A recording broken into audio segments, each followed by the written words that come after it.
The morning sun flickers softly through the lace curtain, painting golden pattern on the hardwood floor of the cold west bedroom you share with him. You turn your head slowly on the pillow, expecting him to see his side of the bed empty, like every other morning. But last night had been special, your wedding anniversary, at least to you.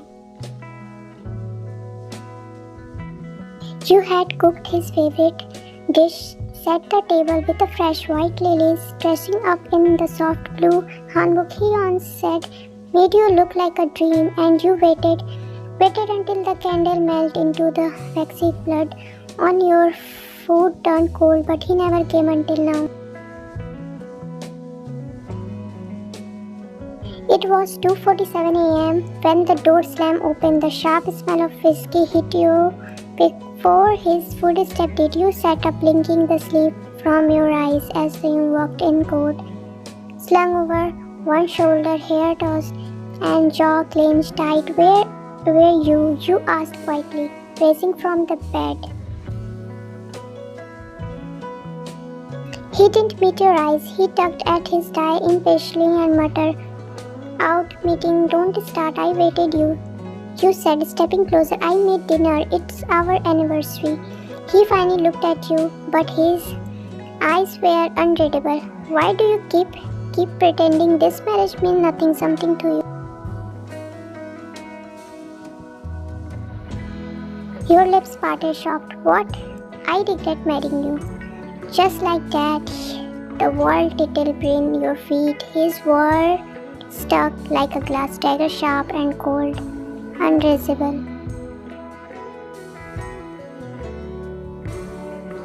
"I didn't want this marriage. It was for my family, for appearance." He went on, dragging a hand through his hair. You make it harder with your quiet hope, your soft eyes like this is a love story. You didn't speak, your body froze, but your heart, it's cracked.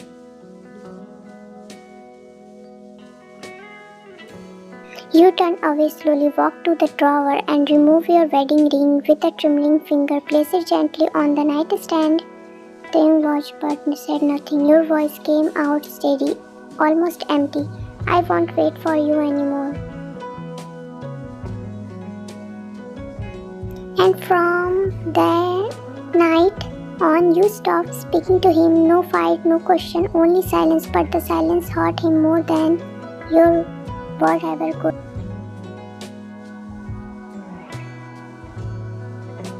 Morning came like it always did, but something in the air had changed. The bed was empty beside you again. You caught up worriedly, folding the blanket as neatly as ever. Your finger brushed the cold surface of the nightstand where your wedding ring still sat. You left it there as a reminder, not for you, but for him. "Downstairs, Mr. Hang." The housekeeper greeted you gently. "Good morning, ma'am." You gave a small note. That was all. No word, not even when they walked into the dining room, adjusting the cuff of his crisp black suit. Looking tired, you still as breathtaking as always. His eyes flicking toward you when he noticed the breakfast already set, toast, egg, coffee, just like he liked it. Just like you always prepared, but you didn't look up from your teacup. He sat down with a sharp sign. You didn't have to make breakfast, still no answer. He cleared his throat. "Wine." You finally glanced at him, expression unreadable. Then you stood, picking up your tea, and walked out without a word. That was the beginning of it all. Day passed. You stopped waiting for him at night. You stopped asking where he'd go. You didn't ask about work or dinner or meeting. You didn't fight. You didn't beg. You became quiet, beautifully, painfully quiet, and it started to suffocating him. He came home one night later than usual. The house was dim, silent, and for the first time it felt lonely. He checked the kitchen.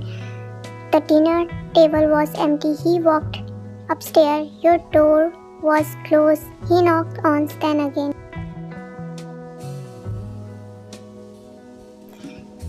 no reply.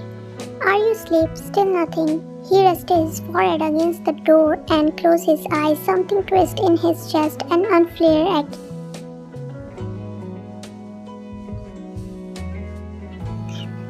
The next morning he found you in the backyard. You were painting, something you hadn't done since the wedding. You looked free.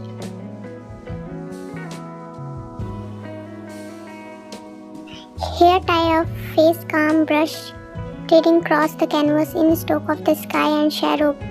But what stunned him most was the subject. It was a man, his back turned along in the dark and tear tense on one, painting carefully into the shadow under his eyes. He stepped back quietly before you saw him. He didn't understand why it sung. Maybe it was the way your silence was louder than your tear. Maybe it was the way your world had color again without him.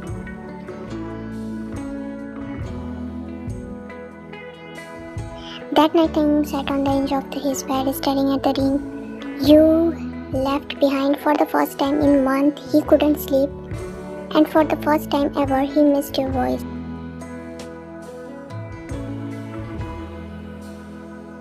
The following week passed like a haunting melody, quite shallow, slow and impossible to ignore. Tim sat at the breakfast table as you placed a warm plate before him, toast, slumber, egg and coffee, still just the way he liked it. But you didn't sit across him. You walked away with your own cup of tea, regretting to the garden where you've been spending all your morning lately. He watched you through the glass window from his under table. He should have felt relieved.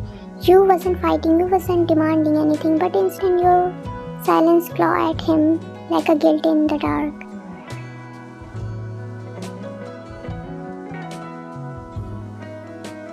That evening, Jimmy stopped by. He laughed his way into the mansion, teasing them about workers and started scandal until he noticed how empty the house felt.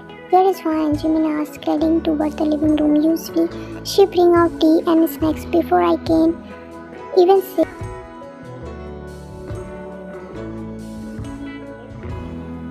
Tim Jacqueline, she's painting. Painting, Jimmy Ray, a pro. I thought she stopped after the wedding. Tim didn't answer. Jimmy wandered into the hall. Curious, a moment later, his voice softer than. Tim followed and saw Jimmy standing in front of your newest canvas. Its rested small castle silently hidden behind the staircase. It was a painting of the bird cage, the door flung open, but instead of bird, the cage held a heart wrapping in chain, and below it, in a small brushstroke, I used to dream inside your silence. Now I find peace in mine. Then you stared at the word. He didn't know where you wrote that. He didn't know what to say. Jimmy turned to him slowly. What did you do to her? She's fine. No, she's not. Jimmy's voice turned sharp. She's surviving quietly. She loved you. She really did. She still does. Tim said slowly, almost like a confession. Jimmy looked at him, dead in eyes. Then why the hell you break her?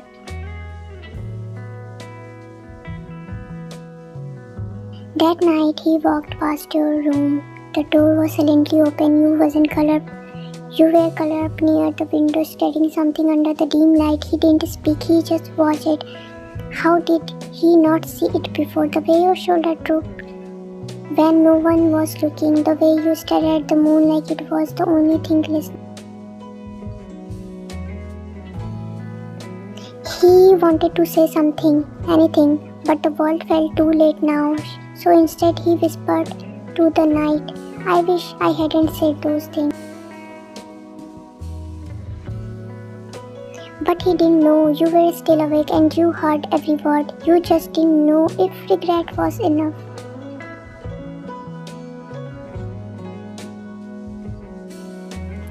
The sky was dull, the morning heavy with a cloud. If remembering the weight of you carry in your chest, you hadn't grown used to the silence now, not just between you and him, but within yourself.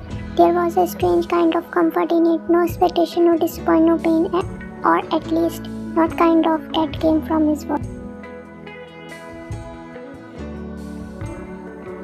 Until the world sent you a reminder, some pain doesn't come from words, it's come from seeing what you were never enough to be.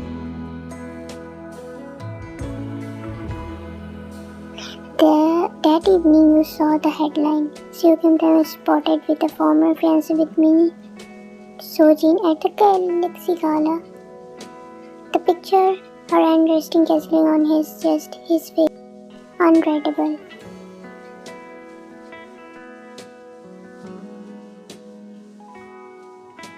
You stared at the screen, finger trembling, but your face stayed calm. What did you expect?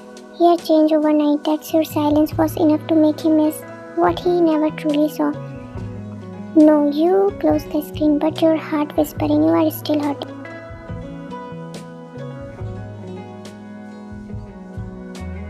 Tim returned home later than usual. You were in the studio organizing your paint canvas into the box, not because you were leaving yet, but because you were preparing for when you finally did. You didn't hear his footsteps whispered. You only realized he was there when his shadow fell across the. He leaned against the doorway, hand in his pocket. You are packing. You didn't look at him. I didn't know painting was a phase, he added voice low. Still no response. Then Jacqueline, she stepped closer, leaving again.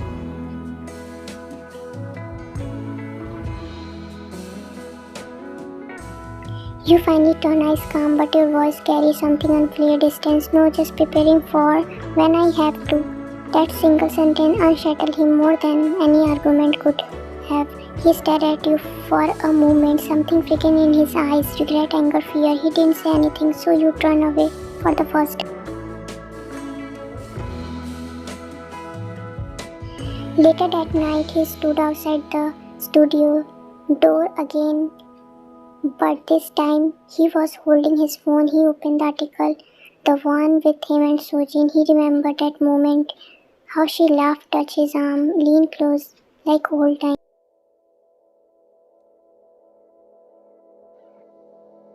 But he also remembered what was running through his head the entire evening. Wine wouldn't like this. Wine wouldn't have stood in the corner quiet, waiting for to leave. Why do I keep looking for her in everyone else's face?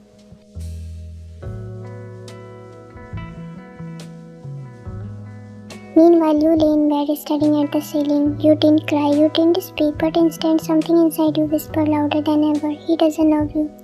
You are just a convenience.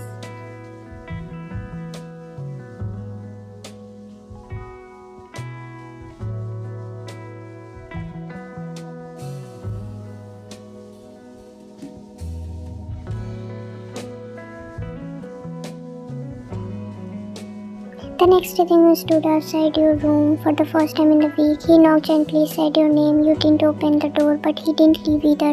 And behind the door, your hand resting over your chest, trying to silence a heart that no longer knew if it should stay or finally let go.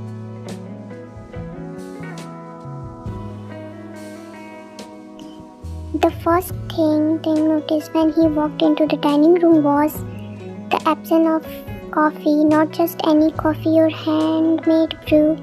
For a week, even in silence, you continue the little habit, the warmth of the mug, the folding napkin beside his plate, the toast with hint of the butter, the way he liked it. But today nothing, just a cold empty table. His heart turning with a strange of the unease. He turned toward the kitchen but saw Mr. Hang arranging flour. Not you, he cleared his throat. Wine didn't make coffee.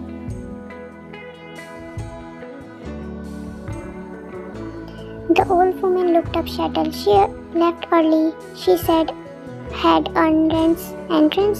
You never left without saying until now. And suddenly he felt something he hadn't a long time.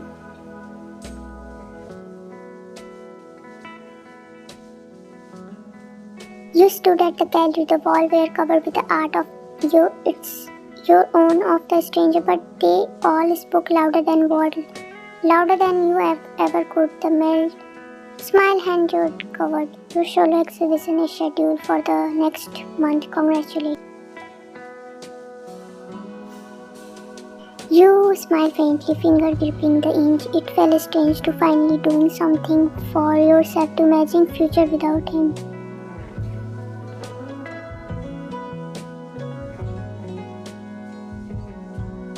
Tim sat in his office that afternoon, unable to concentrate. His eyes kept drifting to the clock, his mind back to home. He pulled out his phone. No message, no missed calls, no I am back text, nothing. He turned back in his chair, closing his eyes, and for the first time he remembered your voice, not the quite broken, but the one for before. I know you are not good at expressing emotion, but I can feel them when you are looked at me. But now you are no longer looked at him, you vaguely looked.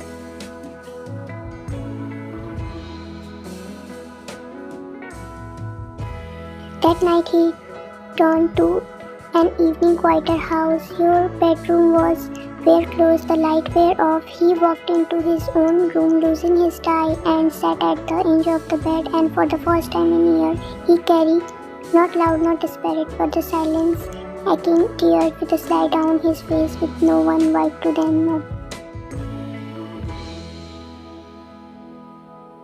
Next morning, he walked past your art studio and saw the door cracked open, cautiously tugged at him. He stepped inside. There, where near the corner stood a large canvas, half-finished stockware bolder than this, a woman's eyes closed, surrounded by the broken glass.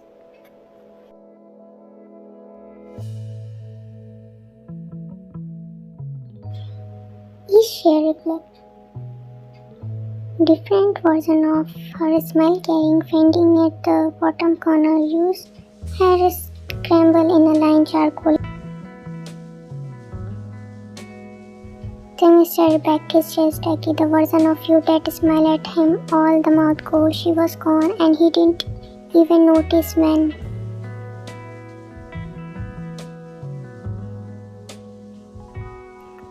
That night you stood in your room, staring out of the window. Behind you a big leg, half-placed, packed. You wasn't if you had the courage to leave, but you were more afraid to stay.